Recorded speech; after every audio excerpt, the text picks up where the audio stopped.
कि वक्फ by user, गैर मुस्लिम और पेपर दिखाना, इन तीनों पर सुप्रीम कोर्ट ने अप्रत्यक्ष रूप से ऐसा लग रहा है कि जो दलील दे रहे हैं उसमें वो सरकार के साथ है। सरकार से वो कह रही हैं कि अगर जो कपिल सिब्बल जो याचिका करता है वक्फ संशोधन एक्ट को लेकर के सरकार के खिलाफ, वो उससे कह रही है कि अगर आप मलिकाना हक चाहते हैं आपको कागज़ दिखाना होगा। दूसरा बात वो कह रहे हैं कि गैर मुस्लिम में वो कह रहे हैं कि कई जगह पर जो है गैर मुस्लिम जगह पर जो है अल्पसंख्यक मंत्रालय का उदाहरण देते हैं कि वहाँ मुसलमानों के लिए काम होता है लेकिन वहाँ हिंदू लोग भी काम करते हैं। वक्फ संशोधन एक्ट को लेकर के जो सुप्रीम कोर्ट में केस चल रहे हैं उस केस में जो है ऐसा लग रहा है कि जो सरकार की दलील है वो ज़्यादा मजबूत नज़र आ रही है, और जो याचिकाकर्ता हैं जिन्होंने मुस्लिम पक्ष और कई पार्टियों ने मिलकर के जो है सुप्रीम कोर्ट में याचिका दाखिल किया था, उसमें उनकी जो दलीलें हैं वो सरकार के सामने बौनी नज़र आ रही हैं।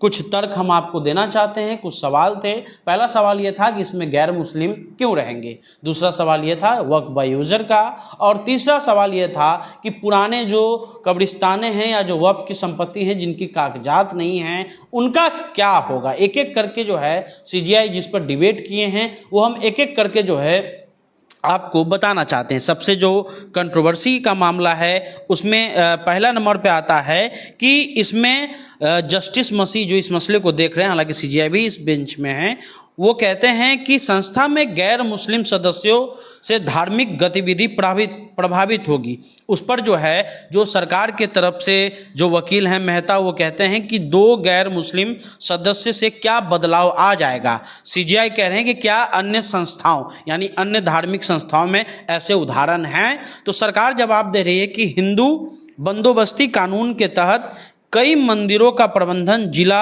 आयुक्त के पास है, वे किसी भी धर्म के हो सकते हैं। ये सरकार ने जो है गैर मुस्लिम को लेकर के जो है वो तर्क दिया है। इस पर जो है जो सरकार कह रही है कि कई मंदिरों में मुख्य पुजारी की नियुक्ति भी राज्य सरकार करती है और अल्पसंख्यक मंत्रालय में भी गैर मुस्लिम हैं और वो किसी प्रकार मुस्लिमों के अधिकार को प्रभावित नहीं करते। उसके अलावा जब मेहता ये बात कहते हैं तो CGI सवाल पूछते हैं कि वक्फ बाय यूजर के प्रावधान पर आपका क्या तर्क है, यानी जो वक्फ बाय यूजर है उस पर आप क्या सोचते हैं या सरकार की दलील क्या है।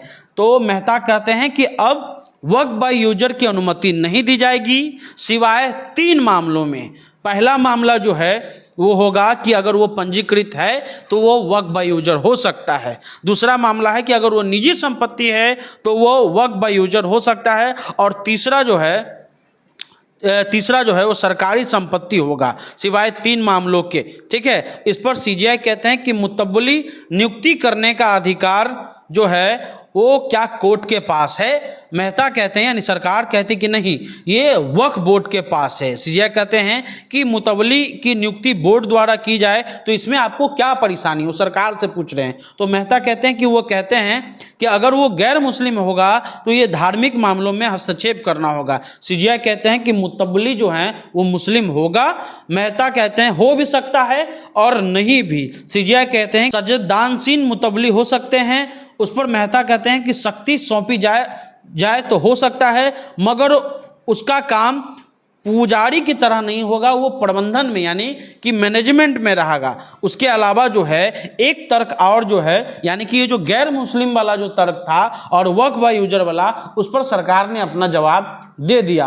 अब जो है दूसरे तर्क पर हम लोग चलते हैं और दूसरे तर्क की लड़ाई होती है कि ये जो कागज हैं, जो कब्रिस्तानें हैं, उनका 200 साल पुराना इतिहास है, कोई 100 साल पुराना है। तो उस पर क्या बहस हुआ वो भी आप जानिए और बहुत ध्यान से इसको सुनिएगा, क्योंकि अगर आप इस पर तर्क कर रहे हैं तो ये तर्क सुनना जरूरी है। तुषार मेहता यानी सरकार कह रही है कि कोई किसी जगह का प्रयोग कर रहा है, दावा करता है कि अनरजिस्टर्ड वक्फ बाय यूजर है, रिकॉर्ड में संपत्ति सरकारी है, तो क्या जांच नहीं होगी। और उस पर जो है याचिका कह रहे हैं कि 100 साल पुराने कागज कहां से आएंगे, सरकार के पास हैं तो उनके पास क्यों नहीं। यानी जो सरकार है वो कह रही है कि कोई भी दावा कर देता है और कहता है कि जो है ये हमारी संपत्ति है, तो क्या इसका जांच नहीं होना चाहिए। अगर 100 साल पुराना कागज मेरे पास है तो आपके पास क्या नहीं होगा। ये जो है सरकार तर्क दे रही है। उसके बाद सीजीआई कह रहे हैं कि याची कह रहे हैं कि सरकार खुद अपना दावा जांच करेगी। तो इस पर सरकार फिर आती है और कहती है कि ऐसा झूठ है। ये सरकार जो है वो जांच जो है वो कागज का नहीं करती है। सरकार जो है जांच का जो कागज का जांच है वो भू राजस्व रिकॉर्ड या रेवेन्यू अधिकारी करते हैं, और स्वामित्व जो है वो मजिस्ट्रेट या डीएम तय नहीं करता है।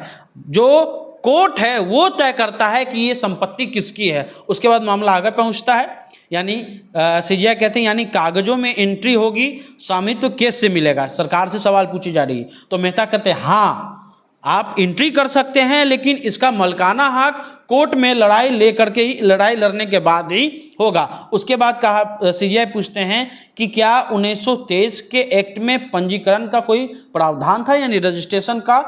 तो सरकार जवाब दे रही है कि 1923 का एक्ट कहता है कि आपके पास कागज है तो पेश करें, अन्यथा मूल के बारे में जो भी जानते हैं पेश करें। और उसके बाद जो है कहते हैं कि इसकी ऑडिट की जरूरत है। खातों का ब्यौरा हर साल दर्ज होना था। कैसे कह सकते हैं कि 100 साल पहले बने वक्फ का रिकॉर्ड नहीं है। सीजीआई पूछ रहे हैं कि क्या पहले अपील का कोई प्रावधान नहीं था। तो सरकार कह रही है कि पहले वक्फ ट्रिब्यूनल में अपील कर सकते थे, सिविल कोर्ट में चुनौती इसको नहीं दी जा सकती थी, लेकिन अब न्यायिक समीक्षा होगी।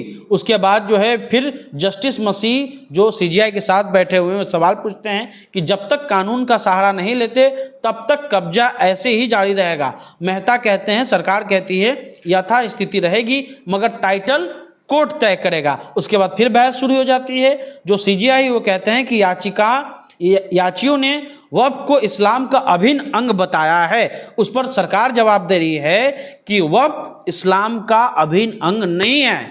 ये बड़ा बात जो है सरकार ने कहा, और कहा कि इस्लाम धार्मिक पुस्तकों के अनुसार ये दान का तरीका है और एक बस अवधारणा है, जैसे कि हिंदू, सिख, ईसाई धर्म में होता है। वक्फ संपत्ति का प्रबंधन, हिसाब किताब, ऑडिट जैसा काम देखता है। जस्टिस मसीह कहते हैं, इस पर ये पूरी बहस हुई और इस पूरी बहस में आपको ये शायद इससे समझ रहे हैं कि सीजीआई ये सवाल कह रहे हैं कि आप जिस पर बहस करना चाहते हैं, जब कपिल सिब्बल कहते हैं कि सर 200 साल पुरानी कब्रिस्तानें हैं सर, हम इसका पेपर कहाँ से लाएंगे।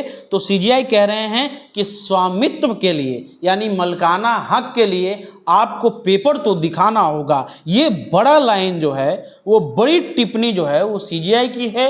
और उसके बाद जो है इस मसले पर ऐसा लग रहा है कि कहीं ना कहीं जो है ये मामला जो है जो सरकार की जो दलील है वो दलील ज़्यादा मजबूत दिखाई दे रही है। अब इस मसले पर यानी कि जो हमने आपको सवाल बताया था कि जो सवाल खड़े हो रहे थे, उस सवाल में जो सवाल थे कि वक्फ बाय यूजर, गैर मुस्लिम और पेपर दिखाना, इन तीनों पर सुप्रीम कोर्ट ने अप्रत्यक्ष रूप से ऐसा लग रहा है कि जो दलील दे रहे हैं उसमें वो सरकार के साथ है। सरकार से वो कह रही हैं कि अगर जो कपिल सिब्बल जो याचिका करता है वक्फ संशोधन एक्ट को लेकर के सरकार के खिलाफ, वो उससे कह रही है कि अगर आप मलकाना हक चाहते हैं आपको कागज दिखाना होगा। दूसरा बात वो कह रहे हैं कि गैर मुस्लिम में वो कह रहे हैं कि कई जगह पर जो है गैर मुस्लिम जगह पर जो है अल्पसंख्यक मंत्रालय का उदाहरण देते हैं कि वहाँ मुसलमानों के लिए काम होता है लेकिन वहाँ हिंदू लोग भी काम करते हैं। तीसरा तर्क जो था